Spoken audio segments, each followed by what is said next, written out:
तो student now let us see second question of fifth. तो हम लोग फिफ्थ का सेकेंड क्वेश्चन देखते हैं।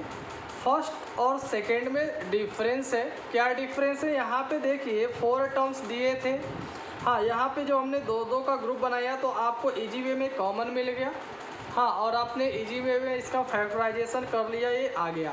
हाँ, लेकिन जो आपका ये सेकेंड वाला क्वेश्चन है, यहाँ भी आपका 4 टर्म है, लेकिन यहाँ पे आप ग्रुपिंग करने के बाद भी कॉमन नहीं ले पा रहे हैं और सेम आपका कॉमन नहीं आ रहा है। हाँ, तो ऐसे केस में हम क्या करते हैं, तो जब इस तरह का क्वेश्चन हो जिसको हम कॉमन मेथड से भी ना सॉल्व कर पाएँ, कॉमन फैक्टर पे भी ना सॉल्व कर पाएँ, बीच वाले टर्म को स्प्लिट ना कर पाएँ, इसमें तो 4 टर्म है तो स्प्लिट होगा ही नहीं। हाँ, तो ऐसे केस में हम क्या करते हैं, रिमाइंडर थ्योरम का यूज करते हैं। रिमाइंडर थ्योरम का यूज कैसे होता है, आपको पता है कि रिमाइंडर थ्योरम में एक्स का वैल्यू एक ऐसा, यानी जो वेरिएबल है उसका एक ऐसा वैल्यू पुटअप किया जाता है ताकि उसका रिमाइंडर 0 आ जाए। अगर उसका रिमाइंडर 0 आ जाता है तो आपको फैक्टर उसका मिल जाएगा। तो ऐसे केस में हम यहाँ भी यही करेंगे कि आपको सपोज करना है कि जो वेरिएबल एक्स है इसका वैल्यू आप क्या रख दें इसमें। हाँ, इसमें इसका वैल्यू क्या रखें एक्स के प्लेस पे कि इस टोटल पॉलिनोमियल का वैल्यू 0 हो जाए।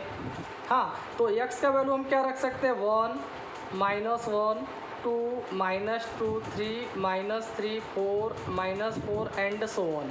इस तरह से आप इनफाइनाइट तक, जहाँ तक आपको ज़रूरत पड़े कोई भी नंबर आप रख सकते हैं। एक ऐसा वैल्यू रखेंगे जिसको रखने पे इसका वैल्यू 0 आ जाए।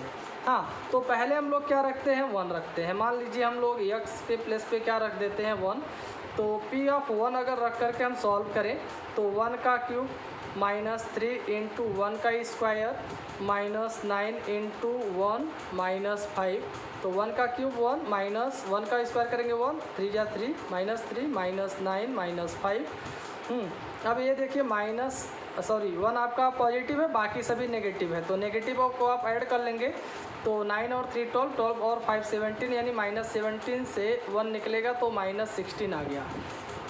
तो क्या यहाँ पे इस पॉलिनोमियल का वैल्यू 0 आया 1 पुट करने पर? हाँ, जब आपने x के प्लेस पे 1 रखा तो देखिए इसका वैल्यू -16 आया, 0 नहीं आया। तो कंडीशन क्या है कि इसका वैल्यू 0 आना चाहिए। अगर 0 आएगा तो आपको फैक्टर बहुत ही ईजी वे में इसका मिल जाएगा। हाँ, तो 1 रखने पे नहीं आया। अब हम लोग x का वैल्यू -1 रखते हैं। क्या रखते हैं, -1। हाँ, तो -1 अगर हम रखेंगे तो P ऑफ -1 इक्वल टू, यहाँ डायरेक्टली हम इस पॉलिनोमियल में रख रहे हैं, -1 का क्यूब हो जाएगा, -1 का क्यूब, फिर -3 इंटू -1 का स्क्वायर, फिर -9 इंटू -1 इंटू, सॉरी माइनस है, -5।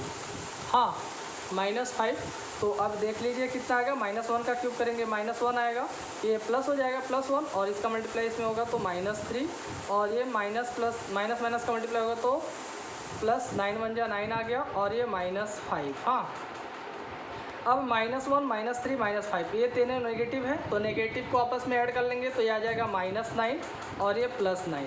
तो -9 से +9 निकलेगा तो क्या आ गया, 0। अब आप यहाँ देखिए कि आपका रिमाइंडर कितना, 0 आ गया। हाँ, here the remainder is 0 now.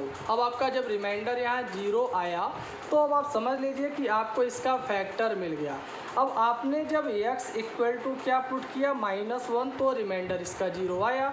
सो आप लिख सकते हैं, हाँ, सो आप लिख सकते हैं एक्स ये देखिए -1 इक्वल के इस साइड में है, इधर लाएंगे तो प्लस हो जाएगा, इधर लाएंगे तो प्लस हो जाएगा, तो इधर आ गया तो +1 हो गया। तो x + 1 इज अ फैक्टर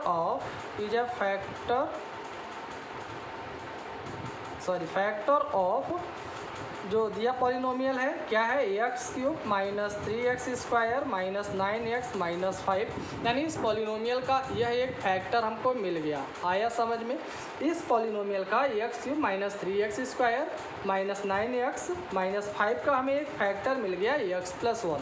तो आप ऐसे वैल्यू सब्स्टिट्यूट करेंगे। अगर -1 रखने पे भी नहीं आता 0 तो आप 2 रखते, फिर -2 3, फिर -3, इस तरह से आप वैल्यू को चेक करते हैं रख करके। समझ में आया ना? तो इस तरह हमें पहला फैक्टर मिल गया, x+1 आपका फैक्टर मिला है ना। तो एक ही फैक्टर तो होगा नहीं, देखिए इसका जो हाईएस्ट पावर होता है, इसका जो डिग्री है कितना है, 3 है। तो इसके जो फैक्टर्स होंगे, हाँ कितने फैक्टर्स होंगे, 3 फैक्टर्स होंगे। जितना इसका डिग्री होता है, जितना इसका पावर होता है, उतना ही लगभग फैक्टर इसका हमेशा आता है। हाँ, तो एक फैक्टर आपको मिल गया। बाकी कैसे फैक्टर निकालेंगे, अब आपको डिवीजन एल्गोरिथम का यूज करना है। क्या यूज करना, डिवीजन एल्गोरिथम का यूज करना। यस स्टूडेंट, ये थोड़ा लेंदी है, हाँ लेंदी क्वेश्चन है, क्योंकि ये फैक्टराइजेशन ईजी नहीं है। हाँ, उतना इजी नहीं है जितना कि इजी इसके पहले आप लोग सॉल्व कर चुके हैं। तो बहुत ही अटेंटिव होकर के ध्यान से सुने। तो हमने पहला फैक्टर निकाला। अब इस फैक्टर से आप इस पॉलिनोमियल को डिवाइड करेंगे। हाँ, डिवाइड क्यों करेंगे वो भी रीजन अभी हम आपको बताएंगे, लेकिन पहले आप लोग ये समझ लें कि आपको डिवाइड करना है। तो अब हम लोग डिवाइड करके देखते हैं इस पॉलिनोमियल को आप इस फैक्टर से। हाँ, ये जो पॉलिनोमियल है इसको आप इस फैक्टर से डिवाइड करिए। तो डिवाइड करने का रूल आपको पता है, पहले आप फर्स्ट टर्म लेते हैं, या x का क्यूब है, यहाँ x है, तो आप x में किससे मल्टीप्लाई करेंगे, x क्यूब आ जाएगा।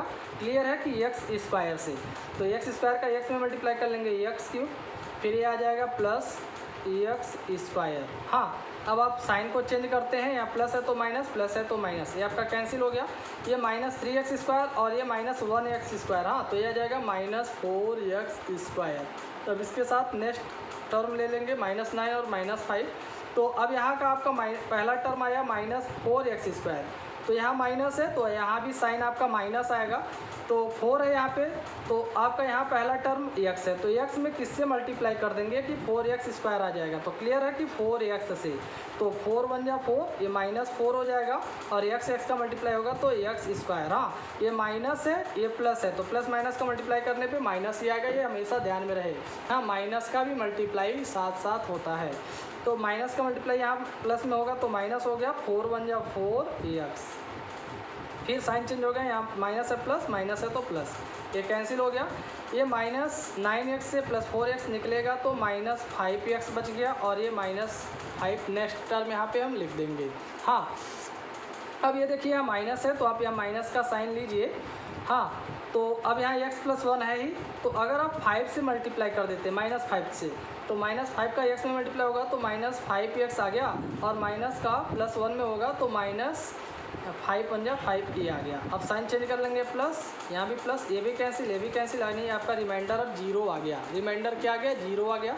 हाँ, तो स्टूडेंट अब देखिए आपको क्या बताए, हम डिवाइड किए तो आपको कॉसेंट मिला x स्क्वायर माइनस, हाँ जो आपको कॉसेंट मिला है ये आया है x स्क्वायर -4x -5, यही आया है ना। तो ज़रा आप डिवीजन एल्गोरिथम पे ध्यान दीजिए। डिवीजन एल्गोरिथम का यूज करके हम यहाँ पे फैक्टर फाइंड कर रहे हैं। डिवीजन एल्गोरिथम कहता है कि जो डिवाइडेंड होता है, डिवाइडेंड आप लोग जानते हैं, जो डिवाइडेंड होता है that is equal to divisor into quotient plus remainder, यही होता है ना, ये होता है। तो अगर आप डिवाइजर और कॉसेंट का मल्टीप्लाई कर लेंगे और रिमाइंडर को ऐड करेंगे तो किसके, डिवाइडेंड के इक्वल होगा। हाँ, इसी के इक्वल होगा ना। तो अब आप इसी थ्योरम का यूज करते हुए इसका फैक्टर फाइंड कर लेंगे। तो यहाँ डिवाइडेंड इक्वल टू, हाँ डिवाइडेंड इक्वल टू, यहाँ शॉर्ट में लिख रहे हैं हम, तो डिवाइडेंड इक्वल टू क्या हो जाएगा, डिवाइजर, डिवाइजर आपका x+1 है, और ये आपका कॉसेंट है x स्क्वायर -4x -5, और रिमाइंडर आपका क्या है, 0, तो यहाँ +0 आप लिख सकते हैं।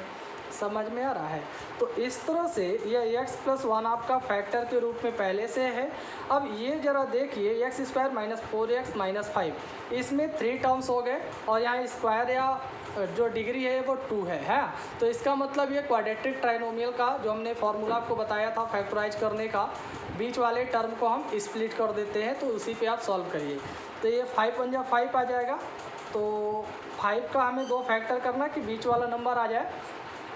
तो हम यहाँ लिख सकते हैं +x -5x, तो 5 बन जा 5, और 5 से 1 निकलेगा तो -4 -5 ये हो जाएगा, और +0 आप हटा देंगे, कोई मतलब नहीं। तो एक्स प्लस वन ऐसे ही रहेगा यह। अब यहाँ देखिए इन दोनों में x कॉमन है तो यहाँ x प्लस वन बच जाएगा, और इन दोनों में -5 कॉमन है तो यहाँ भी x प्लस वन आ जाएगा। हाँ, डिवाइड करने पे 5 × 5 5 × 5। हाँ, तो इस तरह से x प्लस वन ये आपका पहला फैक्टर, ये आपका x प्लस वन बाहर आ जाएगा, दोनों में कॉमन है, बच जाएगा x माइनस 5, ये आपका तीसरा फैक्टर आ गया।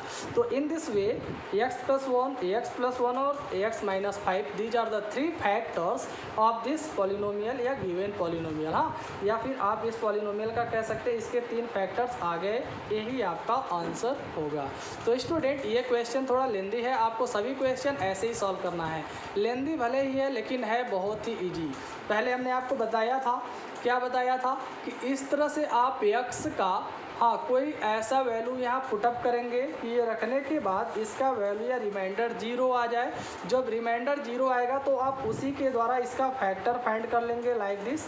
तो इस तरह से जब इसका फैक्टर आ जाएगा तो फिर आप डिवाइड करेंगे, फिर डिवाइड करने के बाद जो आएगा तो उसको आप ऐसे डिवीजन एल्गोरिथम के फॉर्मूले पे रख देंगे, dividend equal to divisor into quotient plus remainder पे। फिर उसके बाद ये जो कॉसेंट है उसका फैक्टराइजेशन कर लेंगे, और जो डिवाइजर है वो तो आपका पहले से फैक्टर के रूप में था। तो इस तरह से आपको सभी फैक्टर्स इसके मिल जाएंगे। तो बाकी क्वेश्चन आप लोग ऐसे ही सॉल्व करें, अगर कोई प्रॉब्लम हो तो ज़रूर पूछें। Thank you.